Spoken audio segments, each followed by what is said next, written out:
Here we are. Welcome, welcome everyone to Reclamation. Here we are on the full moon, landing in a space that feels very transformative. And I'm joined with the beautiful Hara. And Aloha. it's so lovely to have you and your cosmic vibes. Thanks. I am ascending as we speak. I'm descending. I'm rooting to rise as we speak, transforming through it all. Yeah, thank you so much for having me. It's so beautiful to be here. I'm Hara Love. I am a master holistic practitioner and tantric guide. I am currently transforming deeply through what I'm calling the extended orgasmic flow state, connecting with the divine through non-sexual, beautiful tantric movement, breath work, and visualizations. So deeply transforming into my fullest self as a feminine power on this planet at this time. And it's so beautiful. I'm so happy to share it with you. Yay. Thank you. That's really special. I can feel the current of that. You know, the sincerity. I really want to honor that because within these spaces, it's really, yeah, it's really special when you meet people who are genuinely being honest and speaking from the heart and speaking from their journey and speaking from their truth. And it's a constant practice. And I feel like this is a good actually beginning to this conversation because you're doing a lot of practicing and embodiment of your truth, of your flow, of your feminine, of your connection to the divine, of being like a living, breathing oracle.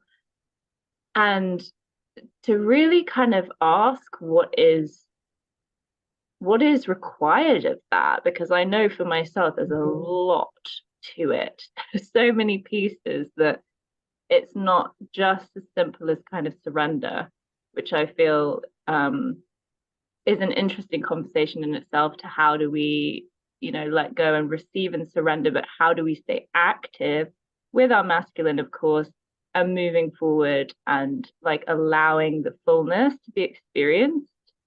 So I'd love to ask, what are some of the practices that you're doing? I know you said breath work, and what are the like really the powerful anchors that you're finding?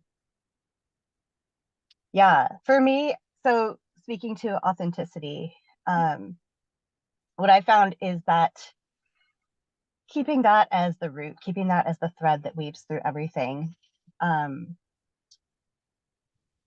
it's like the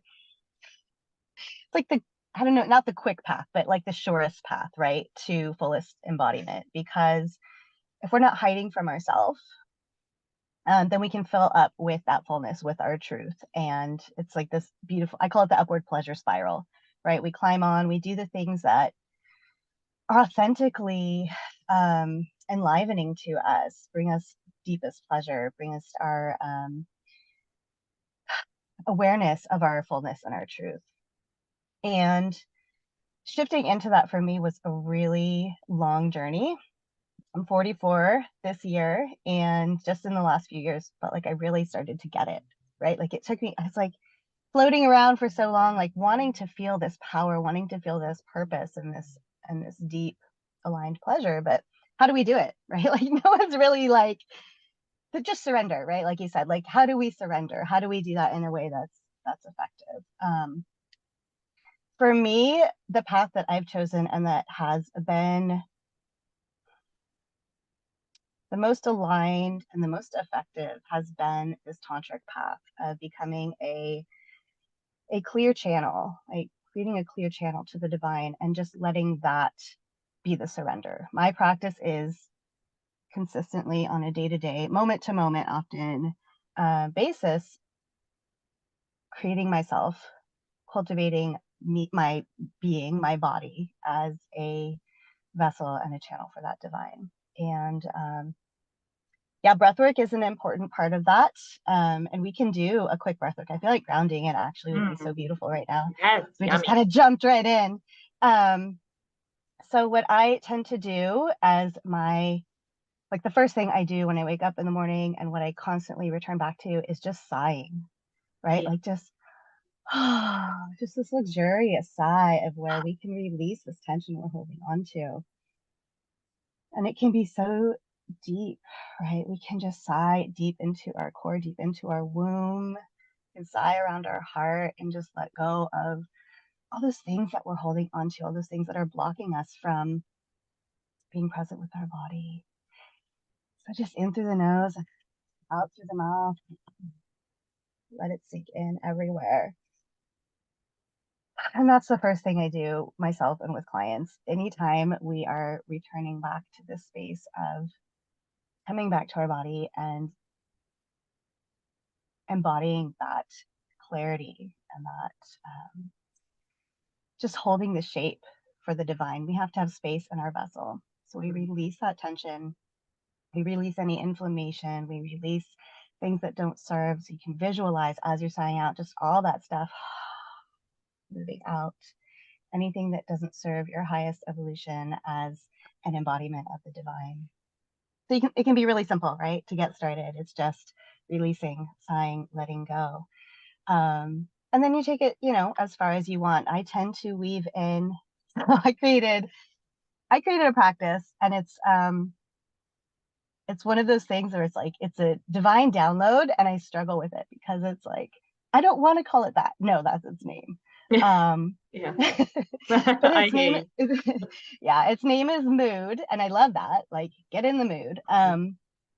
But it's magical orgasm on demand. And it really is this update of ancient Taoist practices, but for women, because in my 20 years of studies of Tantra, most of it has been geared towards men and towards couples. Yes. Yeah.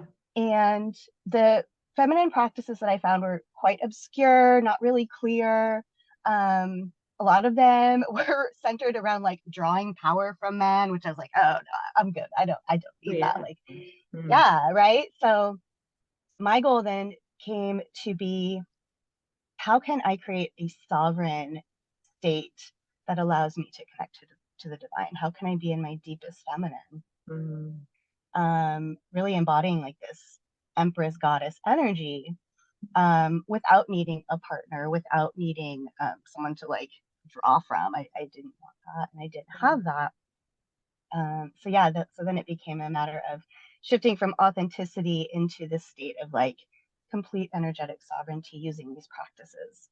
So it's all part of the upward pleasure spiral, right? Like you just climb on and you just start going, doing the practices, creating the sovereignty, and eventually you can't help but be that clear channel for the divine. I love that. I love that clarity piece around you are you.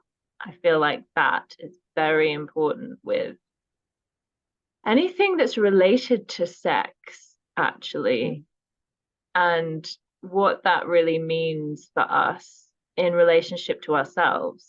Yeah, because it has been the teaching always about in relationship to someone else. Yeah, the sexual relationship we have to ourselves is just one of the most empowering journeys we can go on.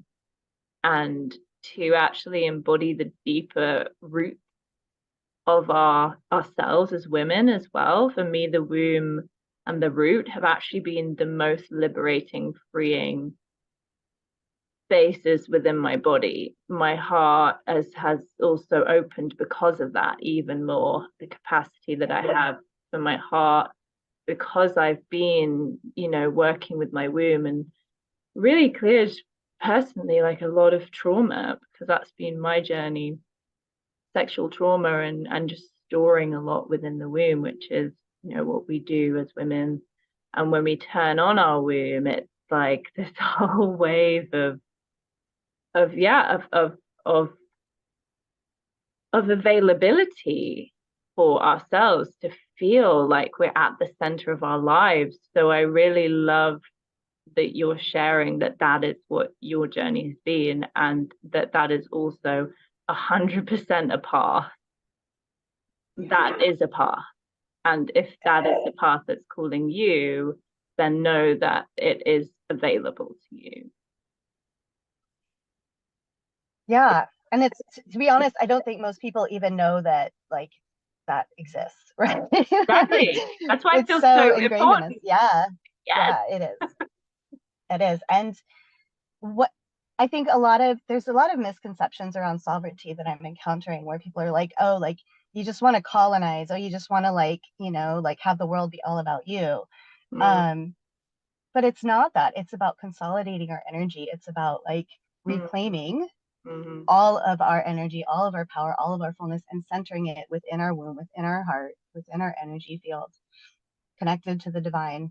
Mm-hmm. And from that place, engaging in relationships of a wide variety, right? And the relationships that unfold from that space are so beautiful and so empowered that, you know, it's not even a matter of like, am I, you know, separate? Am I, you know, connected with these people? It's just you're a part of life. You're a part of that divine flow. And being a part of that, surrendering into that, bringing it back to surrender daily, and just knowing that as you anchor in that sovereignty, life just naturally unfolds in the most beautiful way, with ease, right? This like ease that everyone wants. There's all the talk about ease, right? Feminine ease. How do we claim our feminine ease? It's that returning to surrender to our fullness. It's like we surrender to empty out just so we can fill up with that authentic piece of ourselves. It's not about being empty constantly. Nature doesn't like a vacuum, right? Nature, if there's a vacuum, nature's going to fill it. So we got to fill it with ourselves, with our authentic truth. Yeah, that's big piece. It's like we're really clearing out all the threads that we've taken on, you know, in past lives or ancestral. And there's just been so much clearing on the planet for those of us who've been doing the work. It's just massive. And you can really see the shift now. I'm like going, woohoo! Like we can really see evidence of it now, because before it was just like oiling away, kind of feeling like, I don't know what I'm doing. I don't know that many people who are doing what I'm doing. I'm just going to keep going because it's kind of the only way as well. And you know, you have that feeling that this is the only way. Like I can't do anything else. This is my path. And that emptying out of the threads that connect us to anything that is not us. First. Love first. Love first, it then creates more love instead of having all of these conditions around love. And I mean, it is deep, isn't it? Like when we go in, it shows us all of our relationships. And when we journey into ourselves and we start clearing out, it shows us where in our relationships how we're showing up to them. And it can be pretty uncomfortable. And, you know, there are ways to do it. And for me personally, I've been in a relationship for a long time and we've actually shifted a lot together. So there are different ways, you know, depending on who you are and what your truth is. For me, I've been doing so much of my own embodiment, yet I've been in a relationship. Yet there's been lots of space. And that's why it's worked, because there's been lots of space, there's been an understanding, there's been like an honoring that we both need space. And that's why it works, because we're similar souls. We need similar things. But that, the just the kind of richness of it, and also that there isn't just one way, which I think that is part of actually the emptying out. I feel like the storyline that you kind of touched on before, of like whatever it is that we're taking on from those old teachings, like how can we kind of strip everything away and be okay with that, and then like begin again. That's hard, isn't it, when we're kind of attached? And it can be hard. What I found though is that when we find the thread of our authentic pleasure and we just follow that, it creates this path that even as we're moving through challenges, even as we are struggling to figure out how to release, it like it provides this foundational support. Yeah. Right? Like, I know I have this one thing that is me. And if I can stay connected to that and follow it and build more of it, then eventually all that other stuff just gets pushed out. It's like you don't even have to do the effort. Yeah. Right? You just have to hold the intention of like, my authentic desires, my authentic pleasure, becoming my fullest self is the most important thing in this lifetime. Like, of all of our purposes, that's the most important thing. And if that becomes our priority, then everything else just naturally falls into place, because there's no space. There's just literally no space for anything else. In our energy field, in our body, in our actions, in our words, in our relationships. Yeah. But I love that, like you were saying, you've been in a relationship and you've been going through this evolutionary, like an evolutionary relationship, a relationship that allows space for that is one of the biggest gifts I think we could receive. Yeah. And so I've been single and actually celibate for quite a while now. And so whenever I bring that up, it's always funny because my thing is orgasm. My thing is Tantra. And people are like, how does that work? As I've deepened my connection with my own feminine, I've also been able to tap into the divine masculine. It's like I become an anchor for that masculine to flow through me. And so even though I haven't been in relationship with a human being, I feel like I've been in this ever deepening relationship with the divine.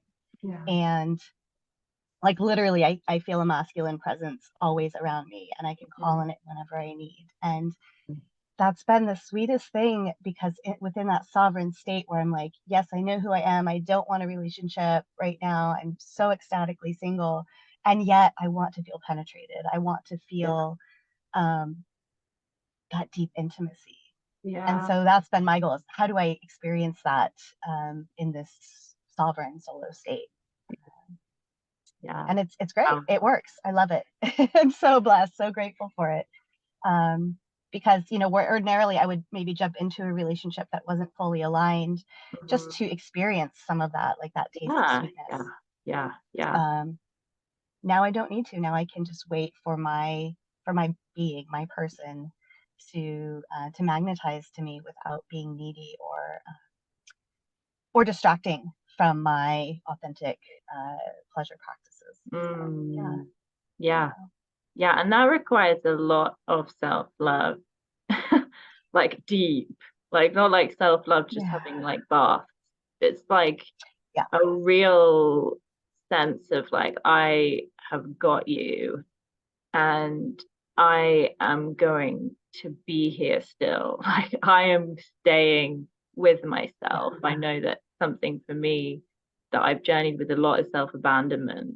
Like in those times where I'm like, I don't know if I can do this. I don't know if I can hold this. And then it's like, I need to get out or get away, or, just not be with myself. And that's been something that's been a constant practice, like coming back to myself. It's okay, like I love you. And reparenting is a big part of the process, isn't it? Really going through our childhood wounding, and mine was a fear of abandonment. And so for me to sit with myself and come back to my inner child and go, hey, I'm still here, I love you, I haven't gone anywhere, like, whoa.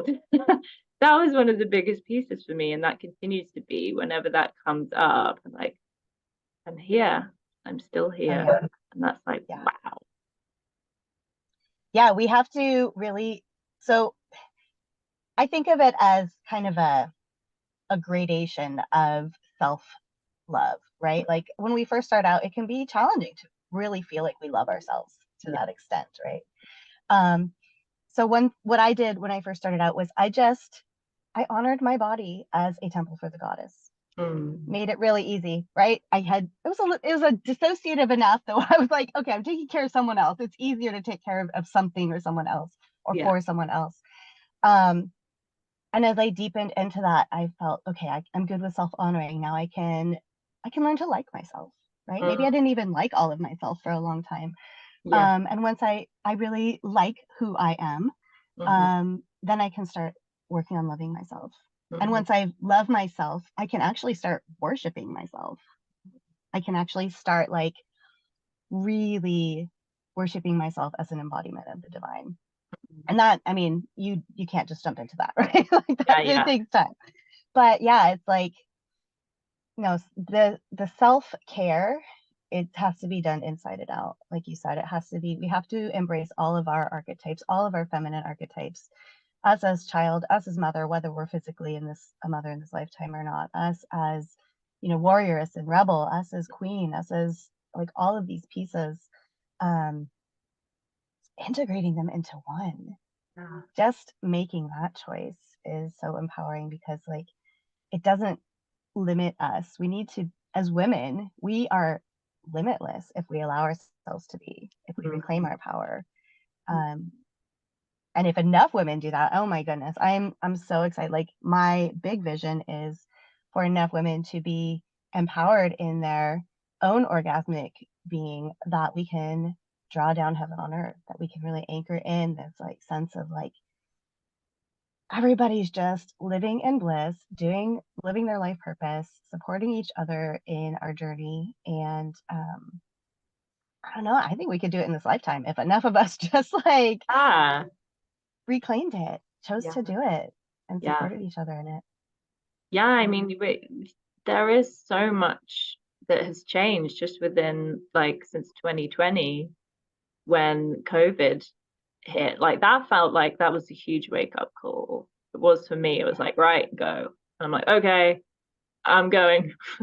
I'm just going. I'm doing whatever it is that is being called of me over and over and over and over. And it was a very intensive period that year for me.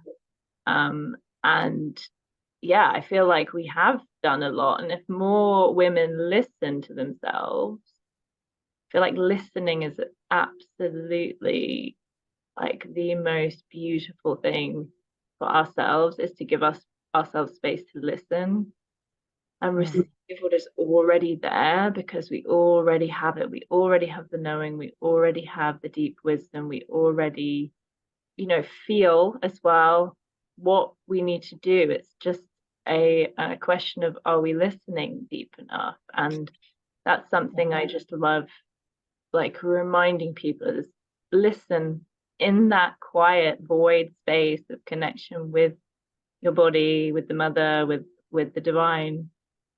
You will hear. It's just also then the practice of self-trust. Do I trust what I hear? Am I going to listen? Discernment, right? Yeah. Like being able to discern what is our truth and what is this layer of illusion that has been forced on us in all these different ways. My experience of that is, as I release, as I sigh it out, or as I like drop my golden anchor cord into the earth and just let any heaviness or anything that doesn't belong flow out, it's that intention, right? It's the intention behind it of like, I want to hear my yes. Yeah, we broke the internet. All right. With our feminine power. Back. But we got it back. All right. So I was talking about how do we clear out that shit, right? And how do we really find the ability to listen to our wisdom and to discern what that is. So yeah, like setting the intention that that we are here to listen to our truth and to discover it. And again, it all comes back in how I work, is it all comes back to that authentic pleasure. If a piece of wisdom that our body presents us feels right in some way, it feels aligned, it brings us joy, it brings us pleasure, then we run with it, we explore it, we dive deeper into it. And if at some point we discover that it's not part of our truth, then we let it go. And we make space to fill up with even more of our authentic expression and pleasure and truth. And you know, part of that too is like, on the topic of reclaiming, it's like reclaiming all these pieces of ourself that we have let be taken away, or energetically, that we've leaked out, or that has been stolen from us, whether in this lifetime, past lifetimes, other timelines, whatever it is. Like, we can make the decision here now to reclaim it, to call it back into our body from where we are now in this time, space, and lifetime to, the edge of the universe in all dimensions. We can claim it and recall it back now. And doing that consistently is one of the early practices that really made a difference for me, because having that intention of like, my energy is so valuable, so precious, such a priority for me to be full of it, that it did literally push everything out that didn't serve me or support me maintaining that practice. And that's what led me to leave a marriage that was really just unsustainable and unfulfilling. It's what led me to right at the beginning of the pandemic, I had just started my own clinic, and I was like finally getting those coveted 10K months. I was like doing all the things, that I thought I was supposed to do to find happiness, right? And doing all those steps that I had to do made no time in my life for connecting with the divine, the thing that was the most important to me. And so for me, when COVID hit, it was like this huge shift in perspective, where it was like, no, what's important? What is truly important to me? My clinic closed down. I was like, okay, now's the time. Like, if I'm going to jump all in, now's the time. And so I moved to Hawaii, like 2 weeks after COVID hit. I decided to move to Hawaii. We got to Hawaii, got through quarantine. My son had to have emergency brain surgery. So we had all this like chaos and trauma. And I decided that even through all of the chaos and trauma that we were going through, I was going to maintain that connection. I was going to keep that as my priority. And I'll tell you, like, I don't think I would have made it through all of what I went through without that. And so it really solidified in me, like, the importance of not only being authentic to ourselves, not only working on our embodiment, but like, and it's not even so much connecting with God, it's just connecting with like that energy flow and surrendering to it, and maintaining that that state as a vessel for it. Yeah.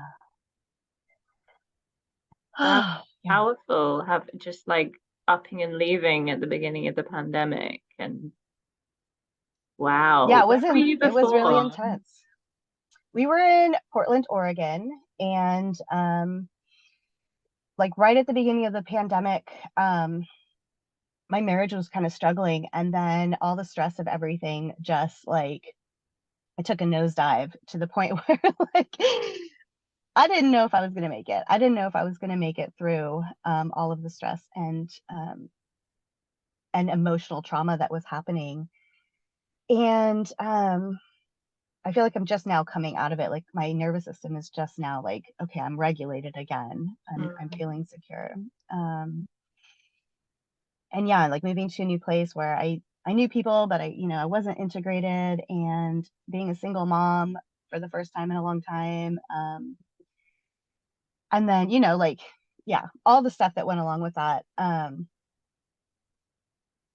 that's why I think for me, supporting women that are struggling through challenges has been such a driving force, because I'm like, you can make it through. Yeah. You can definitely make it through, and you can make it through in the most transformative, empowered way possible. But it's not going to happen if you're forcing it. It's not going to happen if you're like trying to do it the standard way. Like, being a single mom in modern world is not an easy path. But when you find this sovereignty, and when you follow your authentic pleasure, and when you do these practices that weave into your day, you can literally do anything. I truly believe that. Yeah, it's the capacity piece, isn't it? When we're tapped into that infinite energy, then we have the capacity to meet life and all its challenges, because we don't feel like we're the one holding it all together, which is what breaks us, isn't it? That feeling of like, it's me alone who has to make all of this work, and I have to look after this child, and all of the threads that the human who feels on their own has to deal with is so challenging and so hard. And yeah, really, really allowing and honoring that beautiful, just powerful experience you went through to like be what you needed to be as well. Like you did it. You were what you needed to be. And I feel like that's an incredible like lesson in life, isn't it? When we need to when we just need to show up to who we need to be, and just we get through it. Like, wow, that is powerful, powerful, powerful. And it's so important to allow ourselves to the term I want to use is think outside the box, but it's not really thinking outside the box. It's just like being in our fullness, right? Because following that authentic pleasure, following that experience of like, yes, this makes me feel full, guides us to ways that we wouldn't ever have thought of, to opportunities that we never could have even imagined, just opening up to that limitlessness, to our deep feminine power guiding us without having to grasp for it or to force it or to like, it's not even about having a clear vision, right? The clarity is all about I am who I am, and that's the priority. Everything else just happens, and we don't even have to do anything. Life happens. And as long as we are really anchored in our fullness, life is going to be beautiful. And yeah, and then the surrendering just happens. Yeah, that's super important, that grasping for the answer all the time. And also sometimes, you know, a lot of the time, really reclaiming all of ourselves is reclaiming our ability to rage and to grieve and to feel and to go there and to really, that's the fullness, isn't it? That's the fullness. It's not just, oh, I can get by because I'm, you know, that love is pouring through me. Yes, and the feelings are going to come up.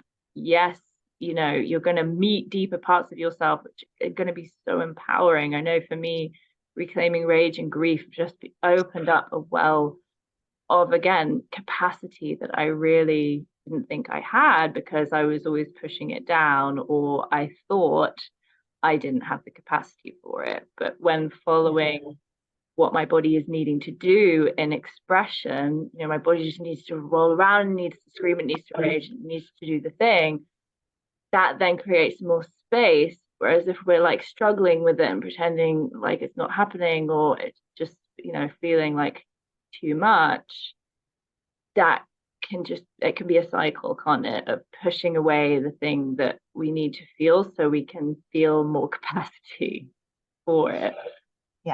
Yeah. And the beautiful thing is, even though it can feel really overwhelming at first, moving through our emotions, when we do it by following our authentic truth and our authentic pleasure and expression, it actually can quickly turn into this really deeply orgasmic sensation of like, okay, it's contracting, you know, this emotion's really sticky and hard and contracted, and you focus on it and it softens, and all of a sudden you expand.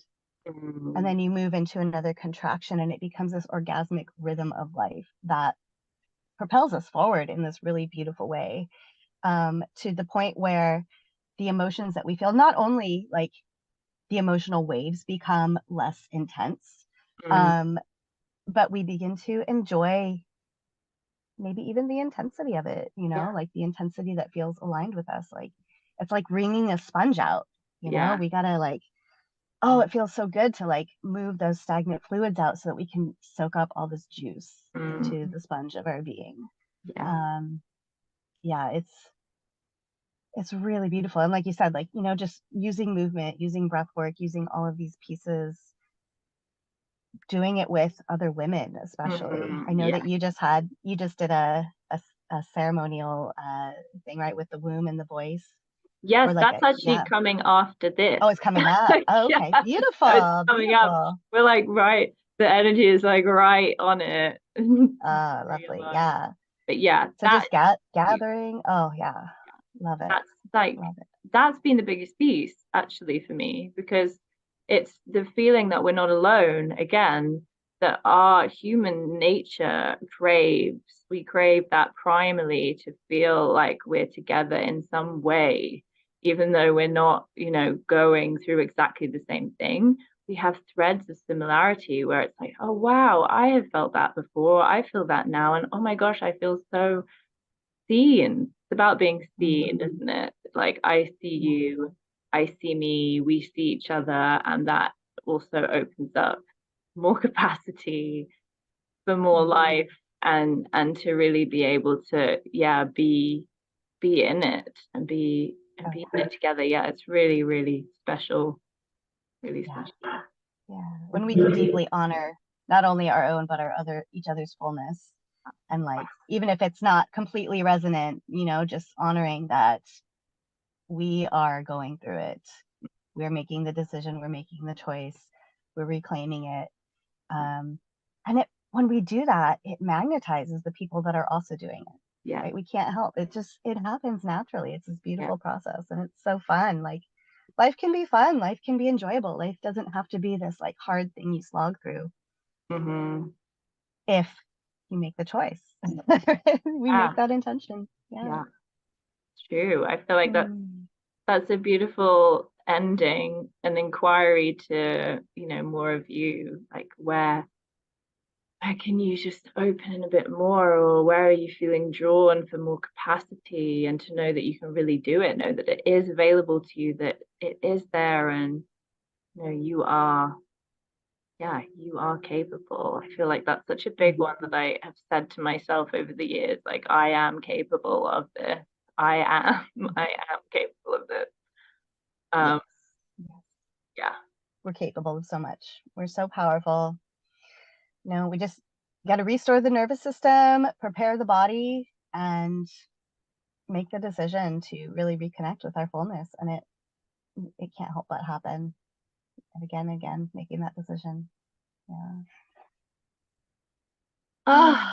Well, thank you so much for such a full conversation and sharing and everything. And yeah, for those of you who want to check out Hara, there will be links below for you to contact her or have a look at her work. And if you have any questions, just pop them in the comments below, or you can reach out to either of us. And yeah, this is a real joy. So thank you.